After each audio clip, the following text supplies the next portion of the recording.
Meus irmãos, vamos abrir nossas Bíblias no Evangelho segundo o apóstolo João, capítulo 1, versos de 3 a 5. João, capítulo 1, versos de 3 a 5.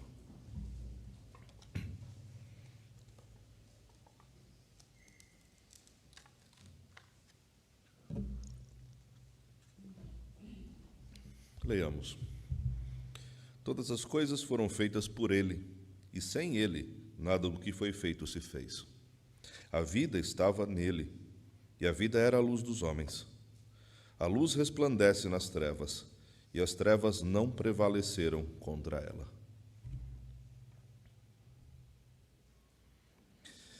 Meus irmãos, uma das temáticas que certamente perpassam todas as discussões humanas em todo e qualquer nível, sejam dos mais simples aos mais complexos, e percorrendo muito provavelmente toda a história da humanidade, é a temática com respeito à origem de todas as coisas.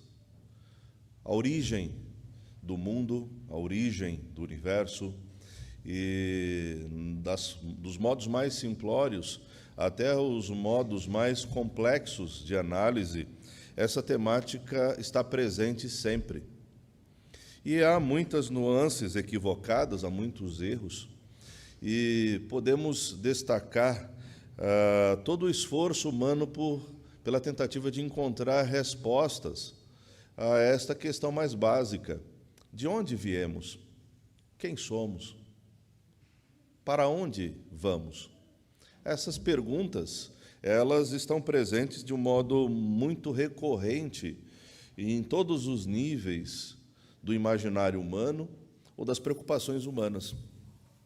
Gostaríamos, nesse sentido, de destacar um dos exemplos que mais profundamente podem ser elencados como aqueles que demonstram a grande capacidade intelectual humana. E nesse sentido aqui específico, gostaríamos de fazer referência inicialmente a um homem chamado Parmênides de Eleia, que viveu por volta do quinto século antes de Cristo.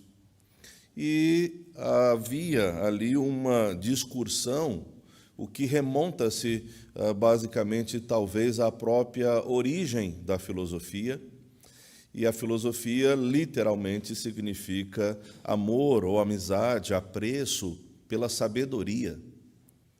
Temática que percorre exatamente os primeiros versos da carta do apóstolo João, que nos remete o Criador à sabedoria, o Verbo encarnado, à sabedoria conforme descrita em Provérbios, como já lemos em domingos passados.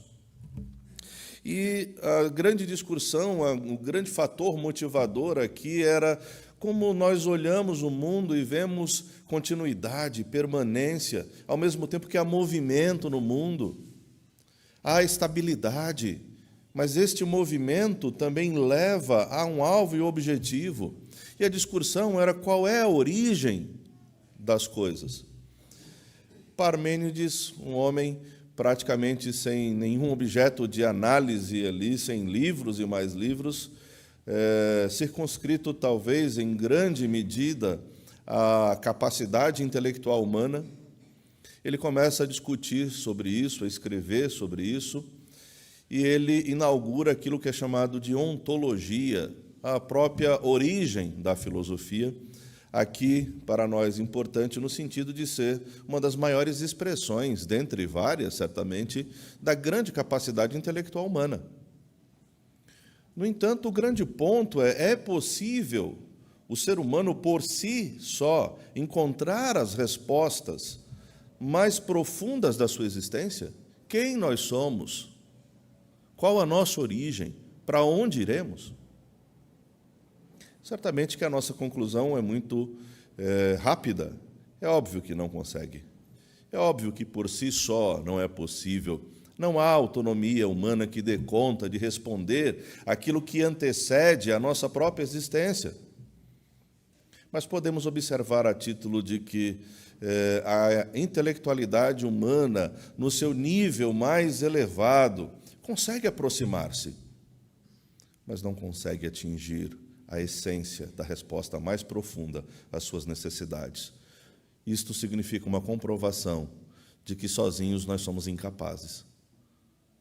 Por mais que nos esforcemos, por melhores que sejam as nossas aptidões, as nossas capacidades, o nosso nível intelectual, jamais encontraremos respostas por nós mesmos. Mas podemos encontrar lampejos de acertos, bem próximos, mas não atingir o alvo adequado. E Parmênides, o único texto que chegou, o que permanece até hoje, é um poema que foi escrito exatamente sobre a natureza. E, em dado momento, ele diz da seguinte forma, eu peço licença aos irmãos para ler um pequeno extrato. E ele diz, há de haver o pensar, o dizer e o ser, pois o ser é e o nada, não. Peço que o peses. Dessa primeira via de exame te afasto, mas também daquela outra em que os nécios mortais deambulam com duas cabeças guiadas suas mentes errantes pelo imo inepto. A linguagem significa exatamente aquilo que o texto de Tiago fala, né? Homem de ânimo dobre, ou literalmente, na língua clássica, duas mentes, uma puxando para um lado e para o outro. E é isso que ele quer descrever aqui como é o ser humano, né? E a única coisa que consegue é andar errantes, sem habilidade. Né? Mas ele continua, surda e cega, elevada a hesitante e confusa raça, crendo que o ser e o não ser são o mesmo, e o não mesmo, e o caminho de tudo regride. Pois nunca há de se impor existência ao não ser. Dessa via de exame afasta a tua mente, e que a praxe inteirada não o coaja a essa via, desvirtuando os teus olhos incautos, tua língua e tua escuta ruidosa. Arrasou o teu tino sobre o óbice que expus e de tantas porfias. O que ele está dizendo é a discussão sobre a existência e a não existência das coisas. O que, ao longo do tempo, leva-se à ideia que, dentro do contexto, especialmente da mentalidade grega, uma concepção de que existem dois seres de igual força e poder, que vivem lutando um contra o outro, o bem e o mal, e toda a sua gama de desdobramentos nesse sentido, numa ótica dualista, como se na esfera religiosa ou na esfera espiritual, Deus e o mal fossem coeternos, fossem iguais em força e poder. E essa ótica, dadas as mais diversas sutilezas, permanece em todo o imaginário das mentalidades humanas. E até o presente tempo, com várias ramificações, as quais não vêm ao caso nesse momento, mas basta apenas a concepção de que há esta mentalidade, de que há uma autonomia no mal, há um poder inerente ao mal. Mas quando nós lemos João, capítulo 1, verso 3, o que encontramos? Todas as coisas foram feitas por Ele, e sem Ele, nada do que foi feito se fez. A inexistência é inexistência, é o nada. Esta concepção parece ser um tanto quanto abstrata, mas muitas pessoas têm se apegado a ela extensivamente, na tentativa de demonstrar a origem da criação, como se tudo tivesse vindo à existência a partir do nada. E fosse simplesmente uma questão de tempo versus acaso. Não é possível. O nada não gera nada. O próprio Parmênides trazia consigo algumas concepções-chave. Uma delas é, se é possível dar nomes, ou há nomes, é porque tais coisas existem. Não é possível dar nomes ao nada, à inexistência. E se fôssemos aqui como que fazer um exercício bem simplório, e eu solicitasse aos irmãos que pensassem em algo que não é nada, pensassem no nada, e depois nos explicasse cada um o nada, bom, não ia sair nada. Não há nada. Certamente todos nós, na nossa simplicidade, e sem todo esse aparato intelectual dos grandes filósofos, já temos a conclusão muito facilmente. Do nada provém nada. Mas muitos começam aquilo que é chamado de elucubrações. É um nome bonito. E alguns chegam àquilo que poderíamos categorizar, e aí, particularmente, eu prefiro a expressão que o apóstolo Paulo usa na primeira carta a Timóteo. Ele chama algumas expressões humanas ali de loquacidade frívola. É um nome muito bonito, convenhamos, mas ele significa falar muito e não dizer nada. Loquacidade frívola significa isso. Muitos que falam aos montes, parece haver sentido, parece ser bonito esteticamente, de fato, a construção do que falam, do que têm a dizer, mas não dizem nada, porque não há resposta a estes anseios humanos mais profundos. O apóstolo João, destacadamente, ele já apresenta que todas as coisas foram feitas por ele.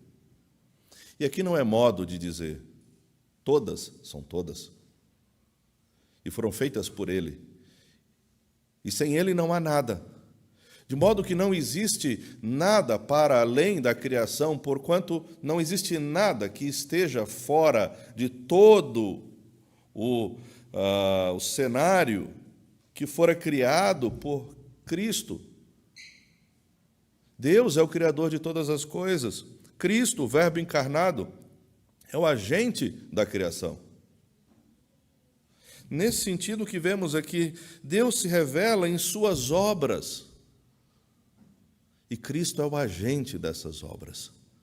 Por que a importância de tratar e descrever isto para o apóstolo João? Porque na sequência deste evangelho, quando ele irá apresentar as obras que Cristo faz, são as obras de Deus. E não há separação entre as obras de Deus, Deus Pai, Deus Filho e do Espírito Santo. De modo que ambos, os três, estão aqui destacadamente envolvidos em tudo quanto diz respeito à totalidade da criação. E o alvo principal deste evangelho é mostrar a salvação, o caminho para a salvação. Cristo. O que podemos concluir já antecipadamente, que a obra da salvação traz consigo a ação de toda a Trindade. O Pai que nos elegeu desde a eternidade, o Filho que a seu tempo encarnou-se, deu a vida em nosso lugar, e o Espírito Santo que aplica a obra da redenção em nosso coração. De modo que aqui estamos, porque este Criador de todas as coisas aqui nos trouxe e fez toda a obra. Portanto, a obra da redenção é uma obra divina, é uma obra de Deus. E nós somos como que expressões claras da obra de Deus. Deus age, Deus faz. Cristo é o agente. E isto percorre todo este evangelho. E as obras de Cristo são, sim, as obras do Pai, porque são evidenciados aqui sinais, milagres, maravilhas, porque aquele que trouxe todas as coisas à existência a partir do nada, pelo poder da palavra, disse Deus, haja luz. E a luz veio à existência. É totalmente poderoso para transformar completamente aquele que está na morte para a vida, nos transportando do império das trevas para o reino do Filho do seu amor, transformando completamente.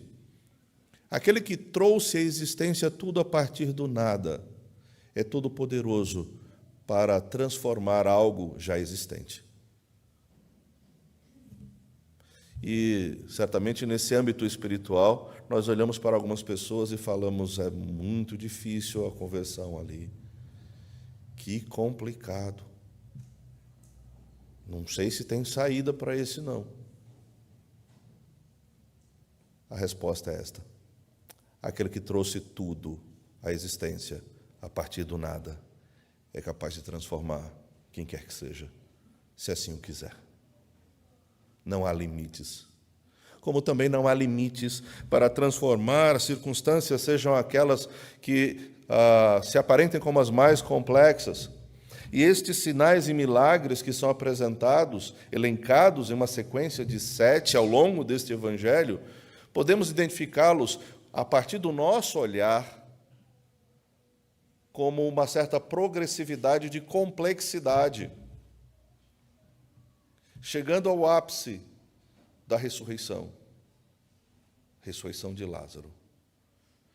Claro, a partir do nosso olhar, para Deus não há limites, não há impossíveis, como Mateus, no seu evangelho, destaca, para Deus não há impossíveis. Para os homens é impossível, mas para Deus não há impossíveis. Não há limites. E aquilo que mais torna complexa as discussões humanas é exatamente a morte. E como já apontamos anteriormente, um dos ditados ou dos adágios populares mais frequentes é só não tem jeito para a morte. Mas quando se conhece a Cristo, esse ditado perde o sentido. Até para a morte há jeito. E a solução é Cristo. Assim, este outro elemento que é destacado aqui é que a existência das coisas são um reflexo daquilo que foi realizado anteriormente. O modo de escrita do apóstolo João aponta isso. E quando nós olhamos para a criação hoje, ela continua testemunhando, como sempre o fez, desde a sua origem, de que ela é criação. Ela foi trazida à existência. E hoje esse testemunho continua retumbante. Os céus proclamam a glória de Deus. Toda a criação proclama a glória de Deus. Continua evidente, reverberando, como um som estridente, que coloca o ser humano de modo indesculpável, sem alternativas, sem saídas, para a sua ignorância na esfera espiritual. Ele é exposto sempre, sempre. E das coisas mais diminutas, mais corriqueiras do nosso dia a dia, às coisas que mais nos chamam a atenção. Todas as coisas existem porque foram trazidas à existência pelo Verbo que se fez carne, a palavra. Mas, ao mesmo tempo, esse testemunho que continua presente hoje também ilustra que, desde a sua origem até o presente tempo, todas as coisas são sustentadas pela palavra do seu poder, como a carta aos Hebreus destaca. A permanência das coisas está posta exatamente no fato de que Cristo trouxe tudo à existência. Ele é o agente da criação. E as coisas continuam a existir, porque Ele sustenta todas as coisas. E assim nós olhamos aquela discussão lá no V século, que eclode de um modo mais reverberante, que chama mais atenção na Grécia Antiga, porque nós olhamos para o mundo e existe constância e movimento. O que se diz com certa frequência é que a filosofia grega trouxe à tona perguntas que são importantíssimas ao longo da história. Apresentou o fato de que todas as alternativas humanas não respondem às perguntas existenciais mais profundas, demonstrando que o ápice da capacidade humana não é suficiente por si só para encontrar sentido, para chegar a essas respostas. E tudo isso se deu como aquilo que conhecemos na história, como uma preparação para a vinda de Cristo, aquele que de fato responderia a estes anseios. E o apóstolo João, de certo modo, está aqui apresentando exatamente isto. Por que há permanência? Por que as coisas são firmes? Por que há concretude da existência? Mas elas também não são meramente paralisadas, inertes. Há movimento, há continuidade, há alvo, há objetivo. E a resposta é Cristo. Essa é a resposta. A única resposta. Ele sustenta, porque Ele criou, e Ele sustenta conduzindo a um alvo e objetivo. A consequência natural de tudo isto é que todas as coisas cooperam para o bem daqueles que amam a Deus, daqueles que são chamados segundo o seu propósito. Nada está fora do seu lugar. Cristo é quem organiza todas as coisas. Sempre. O verso 4 fala: a vida estava nele, e a vida era a luz dos homens. Uma temática que vai percorrer grande parte deste evangelho. Cristo é a fonte de toda a vida. Vida, luz, são elementos que ensinam uma esfera espiritual muito demarcada.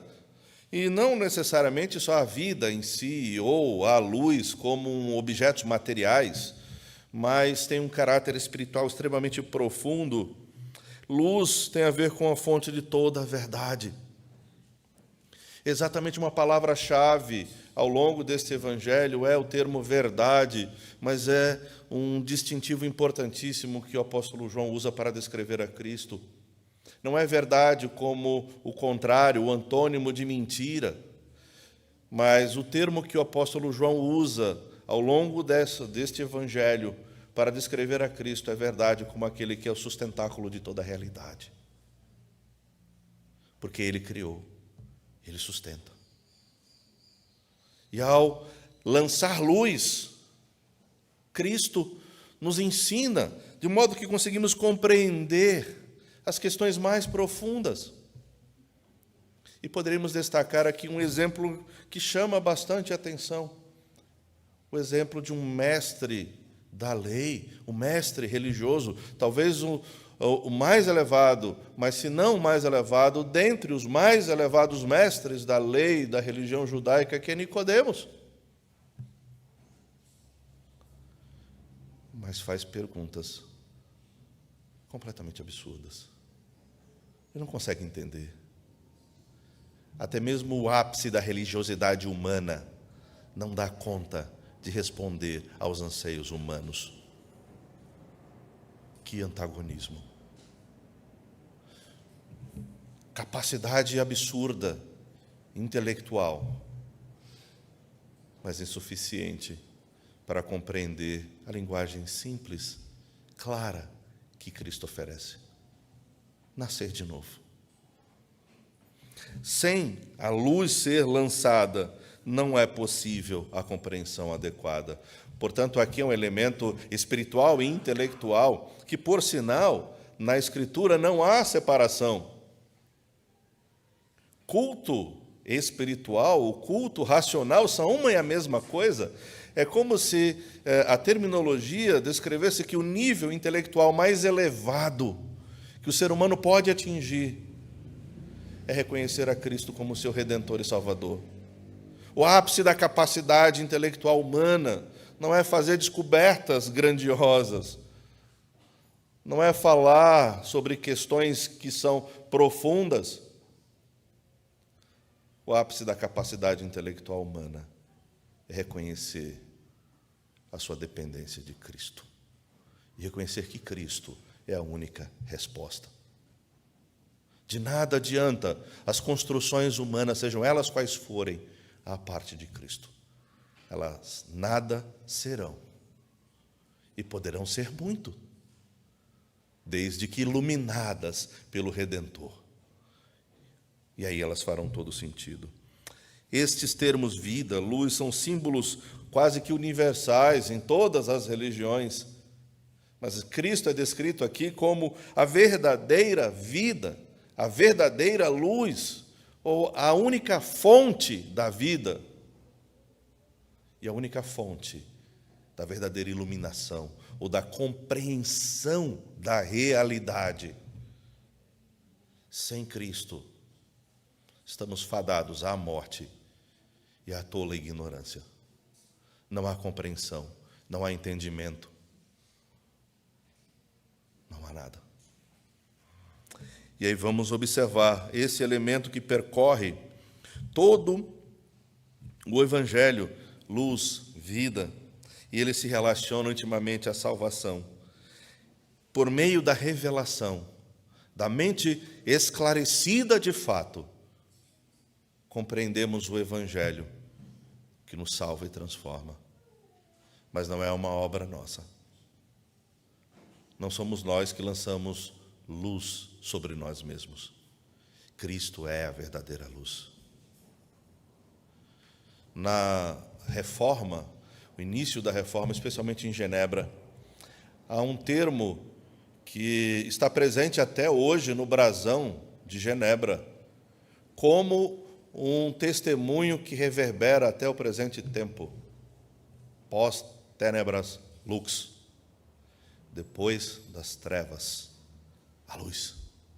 Exatamente porque é o que lemos aqui no verso 5, a luz resplandece nas trevas e as trevas não prevaleceram contra ela. As trevas não podem sucumbir à luz. No cenário humano, nós sabemos muito bem isso, dessa analogia, dessa comparação aqui. Aqueles que têm dificuldade de dormir com alguma claridade e preferem a escuridão completa para dormir, sabem muito bem que uma pequena luz acesa, até mesmo em outro cômodo, que irradia algum nível de claridade, já é um incômodo. Isso por causa do poder da luz. A analogia aqui é extremamente clara. Está tudo escuro. Você acende uma pequena luzinha e ela já é suficiente para corroer completamente as trevas. Essa analogia é muito forte, muito clara, evidente para todos nós, compreensível. Uma lanterna num lugar obscuro clareia tudo. Lâmpada para os meus pés, luz para o meu caminho. Termos amplamente utilizados aqui neste Evangelho ao longo de todo o Novo Testamento, destacando exatamente isso. Cristo é a verdadeira luz que clareia tudo. Caminhar sem luz no escuro, nós sabemos qual é o risco. Dirigir à noite numa estrada sem luz do carro, a probabilidade de acidente é razoável, dos mais diversos tipos, tomados por aquilo que pode vir a acontecer, que não fazemos a menor ideia do que será, porque não conseguimos enxergar um palmo além do nariz. E nós sabemos dessa analogia, como ela é extremamente contundente. E agora, o apóstolo João também está ensinando que se a luz veio à existência, haja luz e houve luz mediante a ação do verbo, da palavra, agora há uma aplicação na sua esfera espiritual. A nova criação também é marcada pela luz que veio à tona, a luz que ilumina, e esta luz é Cristo. O que outrora era a escuridão física, agora é a escuridão espiritual. Cristo foi a solução para a escuridão física. Cristo também é a solução para a escuridão da alma. Não há outra. Vejamos que não há dualismos aqui. Aquele que é o Criador de tudo quanto é material também é o Criador de tudo quanto é espiritual. Não há separação. Aquele que dirige e sustenta toda a esfera criacional é aquele que dirige e sustenta toda a esfera espiritual. E o apóstolo João está exatamente organizando a partir desse espectro. Aquilo que é material é uma prova, é um sinal que deve nos remeter claramente àquele que é todo-poderoso para transformar todas as coisas. A nova criação em Cristo. Assim, a luz não pode ser vencida pelas trevas, isso é claro. A luz que Cristo nos oferece não pode ser suprimida, não pode ser apagada. Tentou se apagar, como tenta se apagar até hoje. Mas o texto diz: a luz resplandece nas trevas, e as trevas não prevaleceram contra ela. Antes, no verso 4, ele usa o passado. A luz, a vida estava nele, a vida era a luz dos homens, mas agora a luz resplandece nas trevas, e as trevas não prevaleceram contra ela. E aqui é a ideia de um presente contínuo, sem limite. Aquilo que foi feito lá no passado continua até o presente tempo, e não há limites para a sua aplicação. A terminologia, o modo de escrita que o apóstolo João aqui usa, demonstra exatamente isto. Não há limites. Não há limite de tempo, não há limite geográfico, não há limite cultural, não há nenhuma barreira de dificuldade. Lembremos o que dissemos há pouco. Nós olhamos para algumas pessoas e achamos que é impossível haver uma conversão ali. Para Cristo não tem limite. Não há limite. É assim descrito aqui, na sua essência, pelo apóstolo João. E esse limite é tão profundo que ele é inexistente, certamente, e ele adentrará toda a eternidade. Aquele que é eterno, como aqui é exposto, adentrou ao tempo, na nossa temporalidade, para construir um tempo fora do tempo, ou para nos conduzir à eternidade. Uma vez que a luz que resplandece, resplandecerá por toda a eternidade, como lemos em Apocalipse. E a cidade não precisa de luzeiros. Por quê? A glória de Deus resplandece, e a lâmpada é Cristo. Cristo é o luzeiro. Cristo que a tudo ilumina. As trevas já estão vencidas. A luz já é vitoriosa por toda a eternidade. E desfrutaremos desta verdadeira luz para todo sempre, todo sempre. Assim, o que encontramos aqui nesses versos? A única fonte de vida é Cristo. Não é uma dentre várias, mas a única, porque Ele é a origem da vida.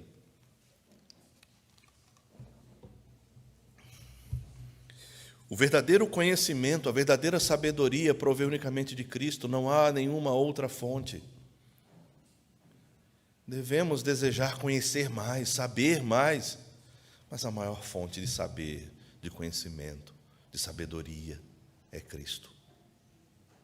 Ele é o mestre por excelência. A ignorância e a morte são dissipadas.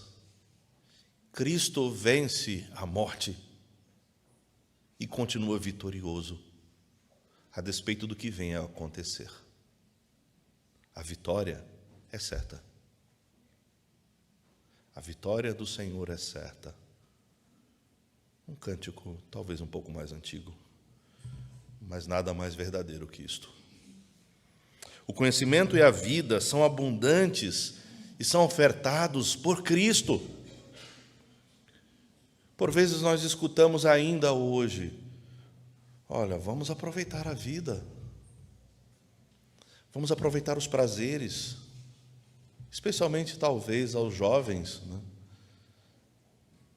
Mas aproveitar a vida da melhor forma possível é conhecer a Cristo. Não há um aproveitamento melhor que esse. Não há. Não há nada que o mundo possa vir a ofertar. Mas não dá nem para comparar.